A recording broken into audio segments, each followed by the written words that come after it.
Oil and gas industry हो, power plant हो या पेट्रोकेमिकल प्लांट हो, इन सभी इंडस्ट्री में टेम्परेचर को मेजर करने के लिए टेम्परेचर एलिमेंट का यूज किया जाता है। टेम्परेचर एलिमेंट कई प्रकार के होते हैं, उनका वर्किंग प्रिंसिपल भी अलग अलग होता है। तो आज के वीडियो में हम लोग यही सीखेंगे। हेलो दोस्तों, मैं श्रीकांत कुमार आपका बहुत बहुत स्वागत करता हूं इस US electronic and electrical channel पर। इंडस्ट्री में चाहे वो कोई भी इंडस्ट्री हो, उसमें टेम्परेचर को मेजर करने के लिए टेम्परेचर एलिमेंट का यूज किया जाता है। टेम्परेचर एलिमेंट कई प्रकार के हो सकते हैं, आरटीडी, टीसी, थर्मिस्टर और इंफ्रारेड सेंसर। आरटीडी मतलब रेजिस्टेंस टेम्परेचर डिटेक्टर। इसके नाम से ही मालूम होता है कि ये टेम्परेचर को डिटेक्ट करता है लेकिन आउटपुट रेजिस्टेंस में देता है, इसलिए इसे आरटीडी बोला जाता है। और आरटीडी का जो आउटपुट होता है वो रेजिस्टेंस होता है, इसे ओम में मापा जाता है। तो अक्सर इंटरव्यू में क्वेश्चन पूछा जाता है कि आरटीडी का आउटपुट क्या होता है, तो आरटीडी का आउटपुट रेजिस्टेंस होता है और इसे ओम में मापा जाता है। आरटीडी दो प्रकार के होते हैं, simplex RTD, duplex RTD. Simplex RTD में 3 वायर होते हैं और डुप्लेक्स आरटीडी में पेयर ऑफ 3 वायर होते हैं।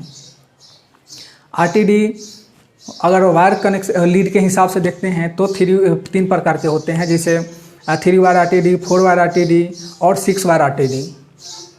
और आरटीडी का जो टेम्परेचर रेंज होता है वो -200 से 850 तक होता है, प्लस 850 तक होता है।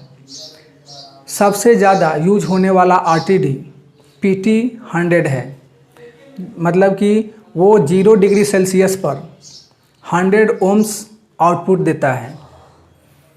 आउटपुट को जो आरटीडी का आउटपुट होता है उसे ओम में मापा जाता है, मतलब रेजिस्टेंस जो होता है उसको ओम में मापा जाता है। जैसे मान लीजिए कि अगर कोई आरटीडी है और उसका आउटपुट 125 दिखला रहा है, तो उसका कैलकुलेशन कैसे करेंगे? उसका कैलकुलेशन करने के लिए रेजिस्टेंस -100 मल्टीप्लाइड बाई 2.6 अगर ऐसा करेंगे तो उसका जो टेम्परेचर है वो निकल जाता है।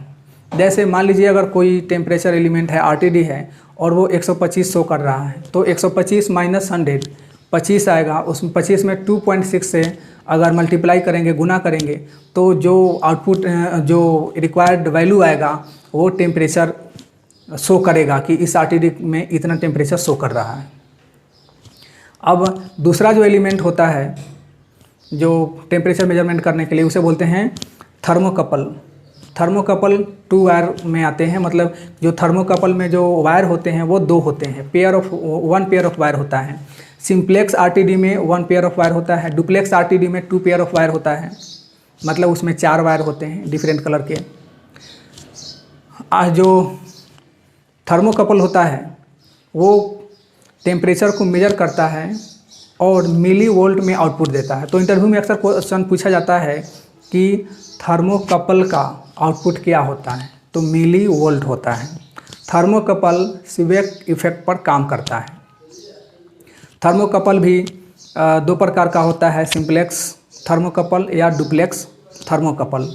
तो ये सभी कुछ टेम्परेचर एलिमेंट हैं जो इंडस्ट्री में नॉर्मली यूज किए जाते हैं। कभी कभी इंटरव्यू में ये भी क्वेश्चन पूछा जाता है कि इंडस्ट्री में सबसे ज़्यादा यूज होने वाले कौन से थर्मोकपल हैं, के टाइप थर्मोकपल। इंटरव्यू में अक्सर ये भी क्वेश्चन पूछे जाते हैं कि थर्मोकपल कितने प्रकार के होते हैं, तो थर्मोकपल 8 प्रकार के होते हैं। J type, K type, T type, E type, N type, S type, R type, B type, मतलब ये 8 प्रकार के थर्मोकपल होते हैं जो नॉर्मली इंडस्ट्री में यूज होता है। लेकिन सबसे ज़्यादा जो यूज होने वाला थर्मोकपल होता है वो होता है के टाइप थर्मोकपल। अगर मेरे चैनल पर नए आए हैं तो चैनल को लाइक कीजिए, सब्सक्राइब कीजिए, अपने दोस्तों के साथ शेयर कीजिए। आपका बहुत बहुत धन्यवाद।